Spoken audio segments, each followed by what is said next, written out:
Right, thank you very much, thank you very much. Next cricket stadium ని KSN రాజు గారు open చేయబోతా ఉన్నారు. అలాగే వాలీబాల్ స్టేడియం నేమో సర్పంచ్ గారు రాజ్యలక్ష్మి గారు ఓపెన్ చేయబోతా ఉన్నారు. క్రీడాకారులందరూ కూడా క్రీడా స్ఫూర్తితో చక్కగా ఎదురు చూస్తా ఉన్నారు. కబడ్డీ అలాగే ఖోఖో క్రికెట్ స్టార్ట్ చేయండి సార్. మెల్లిగా నడుస్తూ ఉన్నారు. ఖోఖోలో స్పీడ్ గా అమ్మాయి అవతల కూడా పరిగెడుతుంది. పాప ఎంపీటీసీ గారు కూడా చాలా స్పీడ్ గా పరిగెడతా ఉన్నారు.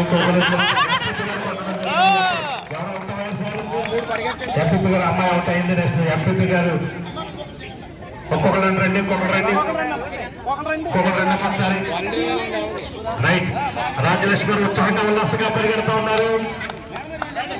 రైట్, పట్టుకొని ఒకసారి తిరుగుతున్నారు ఎంపీపీ గారు. రాజ్యలక్ష్మి గారు తడుముకుంటూ వెళ్తా ఉన్నారు. ఏంటో జరుగుతూ ఉంది, అక్కడ జరుగుతూ ఉంది. తప్పనిసరిగా ఈ ఆటలో ఉత్సాహంగా పాల్గొంటూ ఉన్నారు. ఎంపీపీ గారు చక్కగా పరిగెడతా ఉన్నారు. తిరిగి రావడానికి టైం పడతా ఉంది. స్పీడ్ గా పరిగెడుతున్నారు. ఎంతో జరిగేటువంటి అవకాశం కనపడుతూ ఉన్నారు. సంబంధం ఒకసారి